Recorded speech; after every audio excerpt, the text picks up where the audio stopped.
Notre invitée, Nelly Tekle Abiala, essayiste, elle a publié récemment un livre sur l'entrepreneuriat. Madame Abiala, bonjour. Bonjour, monsieur. Bienvenue sur Actu Matin. Alors, le titre de votre ouvrage, Entrepreneuriat ou appel de la destinée, cela a été publié à Cotonou. Merci d'être venu sur mon plateau. Vous avez une curieuse façon de définir le mot entreprendre. Vous le scindez en deux, entrer et prendre, et vous dites qu'il faut entrer en soi pour aller chercher quelque part une part de feu en soi afin d'illuminer quelque chose ou quelqu'un. Le feu en soi, c'est quoi? Le feu en soi, il est simple. L'entrepreneuriat, c'est déjà énormément de difficultés. Donc, on n'a pas besoin de se mettre du stress supplémentaire. Et entreprendre, en fait, c'est vouloir trouver une solution, apporter vraiment une solution à un besoin qui existe pour aider les autres. Et pour apporter une solution, il faut que ça vienne de nous, en fait. Il faut qu'on soit assez créatif et il faut qu'on comprenne qu'on veut donner. Mais quand on se dit on a quelque chose à prouver ou qu'on n'a pas droit à l'erreur, on est déjà parti pour échouer dans l'entrepreneuriat. Carrément. Oui. Et vous dites que, et dans ça d'ailleurs, on l'a entendu dans votre réponse, que c'est pour servir quand on veut entreprendre. Je veux faire mes affaires, pourquoi est-ce que c'est pour servir les autres? Entreprendre, en fait, c'est d'abord améliorer le monde, apporter quelque chose aux autres.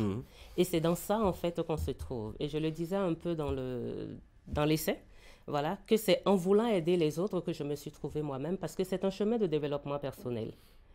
Donc, tant que vous n'êtes pas tourné vers le service aux autres, vous n'êtes pas dans l'entrepreneuriat, mais vous êtes dans le commerce. Parce que les entrepreneurs sont là pour améliorer le monde, voilà, et construire ou améliorer ce qui existe. Et le titre de votre ouvrage trahit déjà votre position à l'intérieur du bouquin. On ne peut pas entreprendre, dites-vous, quand on n'a pas été appelé. Est-ce que tout le monde ne peut pas entreprendre? Quand on voit un peu d'ailleurs la campagne, à la limite nationale et quotidienne qui est menée à l'endroit des jeunesses, on se surprend à découvrir ce genre de position. En fait, tout le monde peut essayer d'entreprendre parce que moi, je suis contre le mot impossible. Je dis entre le possible et l'impossible, on a juste deux petites lettres et un état d'esprit. Et c'est l'état d'esprit qui fait la différence, en fait. Donc, cet état d'esprit-là, c'est vraiment accepter vraiment la difficulté et avoir un pourquoi très fort. C'est pour ça que je parle d'un appel. Vous ne pouvez aller vers l'entrepreneuriat que quand quelque chose au fond de vous vous pousse à vouloir réparer. Voilà, il faut que ça vous brûle en fait. C'est comme un feu qui se réveille. Et ça vous pousse soit à vouloir vous illustrer pour laisser une trace, soit à vouloir réparer un tort que vous avez remarqué, soit à vouloir développer quelque chose. Moi, par exemple, c'est développer l'Afrique. Et tant que vous n'avez pas ce pourquoi, ah oui, je le dis, il est fou. Et il faut que le rêve soit assez grand, qu'il nous fasse peur pour nous permettre d'aller au-delà. Parce que avec les difficultés, la seule chose qui nous permet de pouvoir aller de l'avant et de continuer justement, c'est pourquoi on est en train d'entreprendre. Oui, mais comment est-ce qu'on peut savoir qu'on est prédestiné ou qu'on a peut-être ce petit feu qui brûle en soi? On le sent tout simplement. Ah ouais. On le sent. Oui. Alors, vous proposez des mécanismes pour trouver une idée d'entreprise. Cela semble, en tout cas, le plus dur de la carrière de celui qui veut entreprendre. Mais vous dites qu'il ne faut pas chercher loin, que c'est autour de soi. Mais pourtant, on voit très peu et très peu de jeunes voient autour d'eux. Oui, justement, très peu voient autour d'eux parce qu'ils ne comprennent pas vraiment ce que c'est que l'entrepreneuriat. Ils ont l'impression qu'il faut aller chercher de très grandes idées.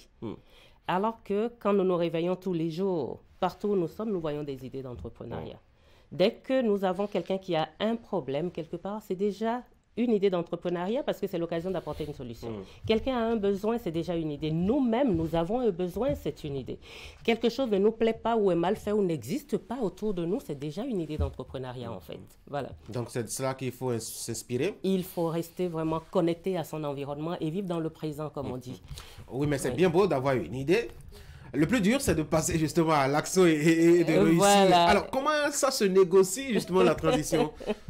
Là, je l'ai expliqué, j'ai donné quelques pistes également dans l'essai. Pour passer de l'idée à l'entreprise, c'est comme si vous voulez manger un éléphant. Vous ne pouvez pas manger la carcasse entière, vous échouez d'avance. Mais quand vous décidez de le morceler, de vous dire, bon, le jour 1, je m'attaque à la cuisse, le jour 2, je m'attaque à voilà, exactement. Là, vous êtes sûr d'aller au bout. Donc, l'idée même, voilà, elle est dans le long terme. On la structure, on s'organise. et on met des objectifs à court terme, à moyen terme et à long terme. Et à chaque objectif, en fait, il faut mettre des indicateurs. Qu'est-ce qui me permet de prouver que j'ai atteint mon objectif? Mais avant l'indicateur, comme je le dis, entreprendre, c'est se jeter du haut du pont et puis construire son avion dans la descente. J'ai mon objectif, mais aujourd'hui, est-ce que j'ai les ressources nécessaires pour pouvoir l'atteindre? Et quand je parle de ressources, ce n'est pas forcément de ressources financières. Voilà, parce que c'est la première chose qui arrive tout de suite. Il y a des ressources matérielles, il y a des ressources techniques, il y a des ressources mais qu'il faut mobiliser, il faut avoir une bonne adresse pour les mobiliser et les bons contacts. Et aujourd'hui, on s'est rendu compte qu'on n'a pas besoin de sortir de l'argent pour ça, parce qu'il y a assez d'organisations aujourd'hui qui accompagnent l'entrepreneuriat. Aujourd'hui, il y a Internet qui ouvre énormément de portes avec les tutos. Et il faut pouvoir s'inspirer de ceux qui réussissent déjà dans notre domaine, regarder des vidéos, lire énormément pour pouvoir profiter du partage d'expériences des autres. Ah, vous êtes clair, hein? En entreprise, il y a beaucoup de difficultés qui vous attendent, ça c'est clair. Mais ce qui se prend par contre, vous dites qu'il y a du positif dans la difficulté. C'est vrai ça? Exactement. Parce que la difficulté elle vous permet de vous découvrir. Quand vous êtes devant un challenge et vous vous dites mais c'est impossible à surmonter. Et que finalement vous rentrez en vous comme je le dis et vous cherchez les ressources pour aller de l'avant. Quand vous arrivez à vaincre cette difficulté, vous vous dites waouh, je n'en étais pas capable. C'est comme quelqu'un qui s'est dit, bon, je suis au CI, comment je passe au CP? Ma fille, elle était terrorisée, elle me dit, maman, ça a été difficile le CI. Je me disais, je n'y arriverai pas, mais là, moi, je ne veux pas passer au CP. Ah ouais. J'ai dit, mais quand tu entrais au CI, qu'est-ce que tu m'as dit? Je ne veux pas quitter la maternelle. Et tu viens de finir le CI. Donc là, tu passes au CP et ça va être exactement la même chose. Elle me dit, c'est vrai, aujourd'hui elle passe au C1, elle est toute heureuse. Donc, chaque fois que vous arrivez à remporter une difficulté, vous vous rendez compte que, mais waouh, j'ai pu. Et si j'ai pu, mais qu'est-ce qui peut m'arrêter? On attend la prochaine difficulté pour se rendre compte. Pour continuer l'ascension. Exactement, pour continuer l'ascension. Voilà. Vous dites qu'en termes de financement, de son projet entrepreneurial, et c'est ma dernière question, vous patientez Ali, nous prendrez encore un peu quelques temps. Alors vous dites donc en termes de financement de son projet entrepreneurial, il vaut mieux démarrer sur fonds propres. On ne démarrera jamais quand on connaît la pauvreté des jeunes. Ben oui, moi j'ai démarré avec 5 000 francs CFA. Une petite entreprise. C'est une blague ou c'est sérieux? Non, c'est sérieux. J'ai démarré 2 entreprises différentes avec 5 000 francs CFA, j'explique rapidement. La première fois, je voulais mettre en place une ferme-école. Mais qu'est-ce que j'ai fait?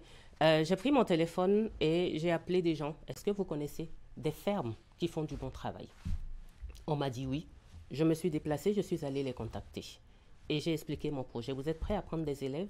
Parce que je sais que votre principal problème, c'est la main-d'œuvre. Si j'arrive à vous faire enlever les salaires, je donne de la main-d'œuvre gratuite, est-ce que vous donnez votre compétence? Ils m'ont dit oui. Mais j'ai acheté 20 litres de carburant.